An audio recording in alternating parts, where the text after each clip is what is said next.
Okay, so Sarah, we had the earlier clip where we were talking about athlete-centered coaching, and what are some of the issues that come into play? I mean, you touched on it earlier, but let's go a little deeper into what are some of the things that athletes bring to the equation and or parents bring to the equation that get in the way of a player finding their own real true path to becoming a great player.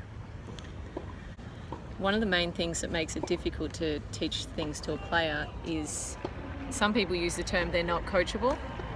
But I think not coachable is just a term that's used when an athlete's not really open and they're really stuck on their own ideas. Sometimes that's because they have a fear of failure. Sometimes that's because they think they know everything about what they're doing. I think it's just really important that when a coach is working with a player, that there's an understanding between the coach and the player. The player has complete trust in the coach and is open to be able to receive the information. Okay, so when players don't initially trust the coach, okay, let's say the player has a fear of change. Yeah. So establishing that trust with the player who doesn't trust you, how do you go about helping them overcome this fear of change? Well, I think one thing that's important from the coach's side is they need to realize that trust is just not a given. And a lot of coaches come in a little bit arrogant. Not a lot, I mean, there's coaches that don't, but coaches come in arrogant and just demand respect. And I think you have to earn the players' respect. They have to have confidence in your knowledge. It doesn't matter if you've worked with X, Y, Z great players. That doesn't mean much for the next player. You need to be able to get results with that player. So I think it's really important that you give it time. Making immediate changes is, particularly with female players, is quite difficult. You need to go slowly and don't get out on the court the first day and try to change everything. You've really got to focus on their strengths, pump them up, and communicate that you really believe in them as a player and that they have faith in you, that you're going to stick around and go through the process with them. Yeah, that's awesome. Now, let's say you have a player and they're really anxious because they feel like there's not enough time, and they're rushing, they want everything today. Well, it's pretty common actually, especially with pros, because time is money. So they have to understand the process, and I think it's really important that you map that out for them and how it's going to be before you make those changes. And I think in the time that you're making changes, it's also very, very important that you focus on their strengths, because it's the last thing you want to do is just work on weaknesses all the time, and then they'll lose complete confidence and the results go the wrong direction. So make sure that you spend enough time on strengths and listening to the player. If they don't really agree with what you're saying, it might mean that they just don't understand what you're saying. So you probably have to look for other avenues to work with them. And sometimes you have to almost make it feel like it's their idea. Everybody works differently, but just getting to know your player really is awesome. The number one thing. You Yeah. have to know your player if you want to be effective as a coach. Well, as a Californian, I really appreciate how Australians say the word process. Oh yeah, well we say, sometimes people think I'm from Boston, so maybe it's also like do you appreciate the East Coast people the same? Maybe not.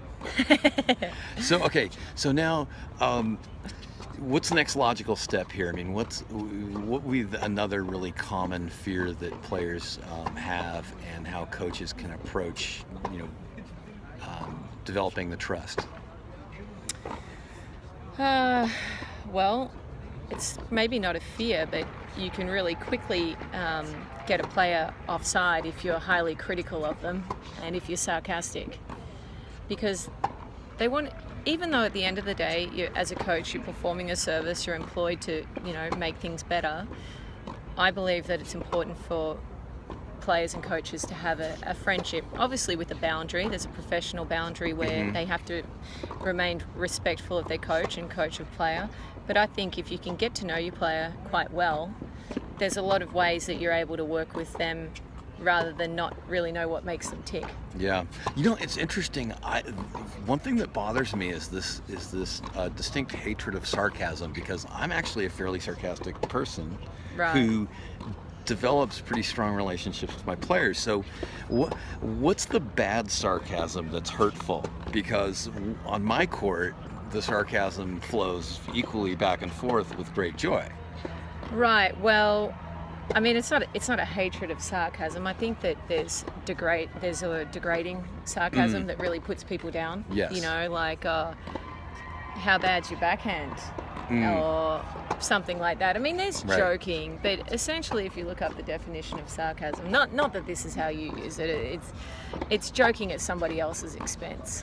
Right. So, Right. if you're wanting to play a supporting role, it's particularly important that as you're getting to know the player, that you play a supporting role. And obviously, you develop a banter over time. You get to know each other. You get Right. to know where you come from. But if you don't really know somebody, and then you drop in a sarcastic comment that they might not know what you mean by it. So there has to be context. Without the Yeah. greater context and Yeah. without like a lot Of of course. emotional deposits in the bank account, And I then think we can all be a little sarcastic, and some Right. obviously more than others. But when it's a joke like saying to your player first day, "Wow, you're pretty slow, aren't you?"